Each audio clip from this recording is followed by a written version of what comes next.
Hi there, everyone. Jim here with Fantasy for the Ages, the father and son show where my son Zach and I like to talk about fantasy, science fiction, and other nerdy stuff that comes to mind. Today, I'm coming to you with a quick take episode about a significant topic for those of you who are fantasy literature fans: the Wheel of Time. Now, I'm a Wheel of Time fan, and I have my reasons, but not everyone will feel the same. That doesn't mean there's something wrong with you. Literature is completely subjective. The Wheel of Time fandom, they can be a little rabid about their passions. I speak to this from the inside. It can be a bit dangerous to speak negatively about the series and its creator, Robert Jordan. I mean, these fans are really nice people. I don't truly mean dangerous, but they are passionate about how they feel. We are passionate.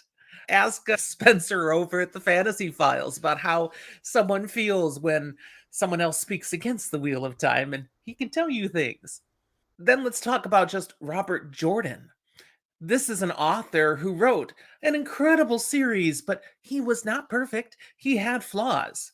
Yet, if you start to bring some of those up, many Wheel of Time fans will come at you, primarily trying to prove you wrong, bring you back to the light, convince you of the error of your ways. And they can be relentless in their passion. Again, Robert Jordan, how dare you disparage him? It's almost like, since he did pass away early before he could finish the series, it only elevated his status in the fandom. He's practically sainted, and we can't speak poorly of him. Not that the fandom has any issue disparaging an author just because he's passed away. I mean, Terry Goodkind, oh, they go off on him all the time, but that's a whole nother topic. Today, I'm actually here to validate you and your opinions if you don't feel like the Wheel of Time is your jam.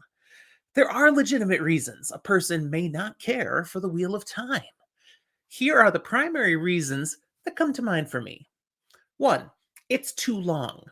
It is. There's 15 books, and the content contained in those books could have been delivered in less books. Now, if you really love the Wheel of Time, you'd like more, more, more, but come on, even we admit there are parts that are a little excessive. It didn't have to be this long. So, that's a criticism of the Wheel of Time. You got other tighter fantasy series that you just want to move through quicker. This one just might not be for you. Secondly, kind of goes with it being too long, it's too slow. There are legitimate parts of this book where it's just dialogue and things meandering and the plot is not advancing. The whole fandom knows there's a section called The Slog, a series of books in the middle where it's almost like RJ lost his path. He knew his destination, but he wasn't sure how he wanted to get there, and he just wandered around for a while. I've read the series multiple times. I enjoy The Slog, but I get it when people don't because it can be frustrating. Third thing, the way Robert Jordan handles the interactions between and the behaviors of men and women might really irritate you. My daughter has tried to read this series and it just irks her.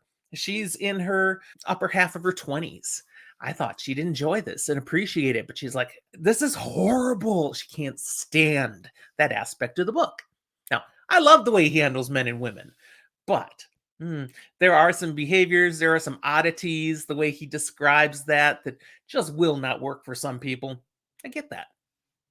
Fourth, there's a lack of meaningful plot progress at numerous points where Robert Jordan seems to get lost in just talking about cultures, describing people's dresses, frustratingly just wandering around thinking what I should do next and not able to make up my mind.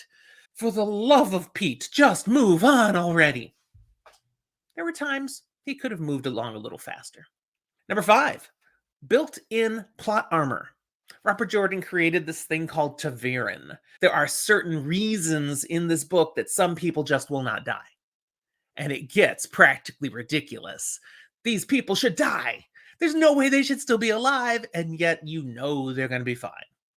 Every fantasy series, unless it's grimdark, does this to an extent, but Robert Jordan just kind of put it out there going, yo, I created this thing. These people, they're untouchable. I mean, things might happen, but they're going to be here. It kind of gets a little shaky at the end, and yet still, almost every one of those people survives what shouldn't survive. So that might annoy you. The final legitimate thing that comes to mind, why it might not be someone's thing, is what I'll call smoothing dresses and folding arms under breasts. There are some oddities with the way Robert Jordan particularly describes women and the things they do. And he does it again and again and again. Now, I didn't have a problem with it when I was reading, but I have heard others who it totally annoys. I'm like, okay, every time women are standing there a little uncomfortable, they're smoothing their dresses again. Or they decide to fold their arms under their breasts. So who describes women doing that? Nobody really, but Robert Jordan does it again and again and again in his books. So little oddities like that might be off-putting to you and turn you off of the series. None of these things change my opinion of The Wheel of Time. I freaking love this series, but that's just me. You do you, and I validate you. Thanks for watching, everybody. If you don't like The Wheel of Time, I hope you will find other things you like, but I'll also ask that you like this video. So please go click that thing down there and subscribe to our channel if you haven't done so yet. Thanks for watching. We'll talk to you next time.